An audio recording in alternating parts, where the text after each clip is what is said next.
welcome to Scrappin with Sheri. Now, I know I've said it before, but I love it when things work together. We did page 58 the other day in our sketchbook, and we used these pictures from my son's half marathon. And I said, well, this will be the right side of the page. I've still got the left side to go. Had not looked ahead, but when I flipped ahead to the next page, oh my goodness, this is going to work perfectly with the pictures that I wanted to do on the facing page. So let me just make this facing page, and then we'll see how we've coordinated the two to make them go together. Now on this page, I had 3 up and down pictures. Sometimes we call them vertical, and I had 1 horizontal, but this sketch shows it kind of the opposite of that. So here's what I'm doing. I'm doing my sketch sideways. And I think it's going to work quickly, and I think it'll be a pretty page. So I'm going to lay my pictures aside, and we're going to start with our background. Now, it shows a scalloped background around the outside edge, and it shows that background 11.5 by 11.5, and it's cut with a fancy blade. I don't know how many of you have gotten the new blades for the 12-inch cutter, but I ordered the pinking blade, and I thought this might be a good place to use it. I have only played with this just briefly, but I'm excited to use it. So I'm just popping that one in, and we are going to cut this navy to be the background.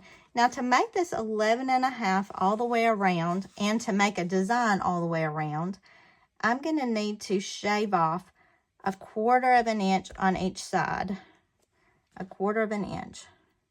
I'm thinking through my math because y'all know I mess these up time and time again. But I'm thinking on here, 1/4 of an inch would be to the edge of the gray mat right here. So all I've got to do is go all the way around this paper and shave off 1/4 of an inch. That's a cute look.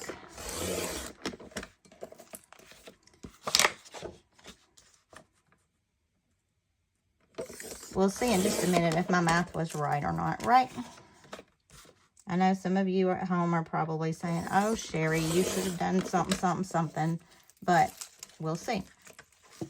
So that's going to be my background that is going to go onto my scrapbook page. And then I need the inner part to be 11.25. Now, one thing that I forget pretty often is to change my blade out. So change your blade out, people.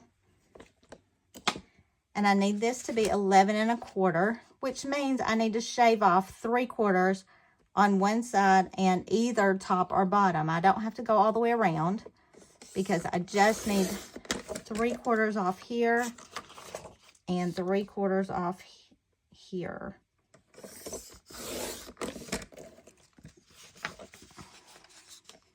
Oh, yay. Look, y'all, I did it right for a change. That's encouraging. All right, so we've got that part done, and on the other one, I made the arrows go side to side, so I'm going to keep that look going, and I'm going to go ahead and tape this background down.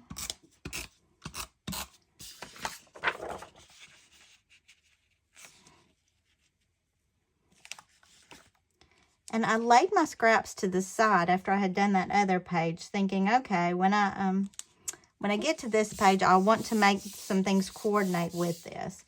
Now, like I mentioned, my pictures go, let's see, this was before the race, this was right at the beginning, and this was during the race. So I think I'm just going to line those pictures up. They've shown a border around the pictures. I don't really feel like I need that, but I am going to cut some edges off these just a little bit, just to make them fit a little bit better. And to get a little distraction out of there.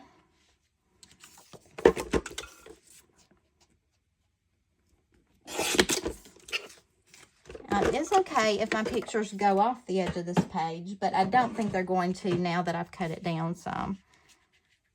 But it wouldn't hurt anything if they did, because this is going to be on a bigger scrapbook page anyway.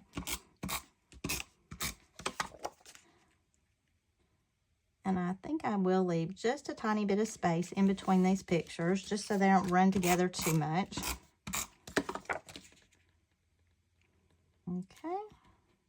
Well, can't get that one stuck on there without it sliding. Trying to get everything even.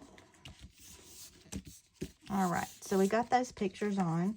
Now we've got this one to go on the top, and this just shows us what it looked like as we were driving over. We crossed the Tennessee River going into where they live, and so we snapped this picture on the bridge.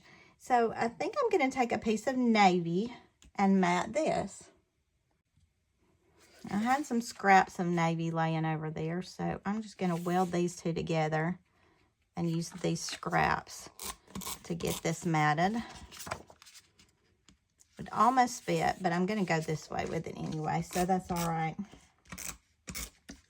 People ask me, why do you take the time to weld the scraps? Because it uses up the scraps, and it keeps my scrap bag, my scrap organization, not so thick. I love to use as much of this stuff as I can. Now, eventually it gets too small, and I don't mess with welding it anymore, but, I mean, how perfect did that come out? And I didn't have to pull a whole new sheet of navy to make it work. And these are enough scraps to mat a whole other photo. So we're going to slide this back behind here just a little bit. I'm kind of trying to match the angle of the bridge that we were driving over as I took that picture. So I like this.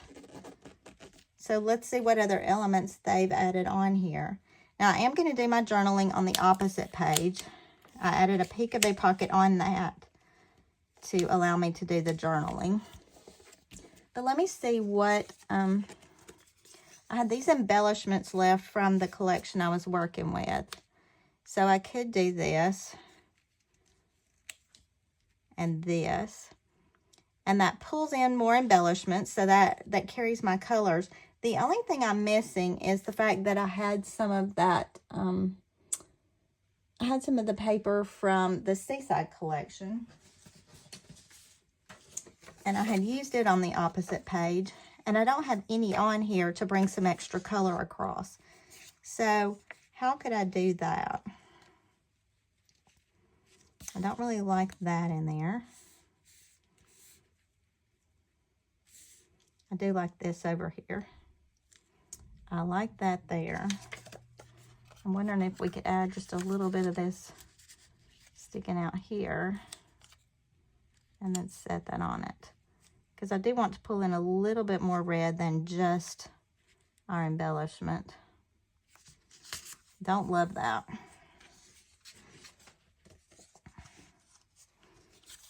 I'm sure that those of you at home have some really great ideas for this, but they're not coming to me just yet. Let me cut a piece of this, and we'll just do a little banner out of it. I don't need a ton of the colors to show, but I do need a little bit, I think. And I usually would use my banner punch, but I don't have it handy right now. So I'm just going to go old school and just cut it with my scissors.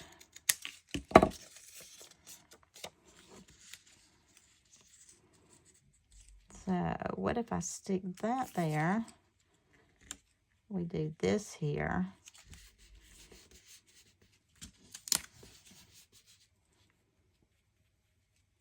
I think I'm liking that. Yep, that's where I'm going with this, I believe. And all we've got to do now is add a few foam squares. I'm going to tape this first.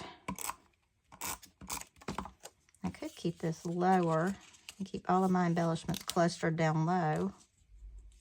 Maybe we'll go that way.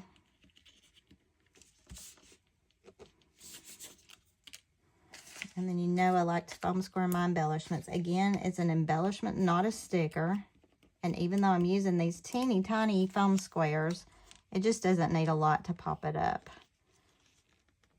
So I'm going to add that there. And then I'm going to put about 3 on this one, just because it's a larger embellishment. And we'll take the back off of those, and this page is almost through. I don't really need a title on this because the title is on the facing page. And I'll pull it back over and show you what we've got. So here is page 59. We did it sideways, but pretty true to the sketch. And I really like the look of that. Let me bring the other one back. So this was page 58 that we did first. Here's page 59. And I know y'all won't believe it, but I really did not look ahead to see if these were going to work together. But boy, I love it. We've got this look here. We've got it here. We've carried the colors of the backgrounds over the same.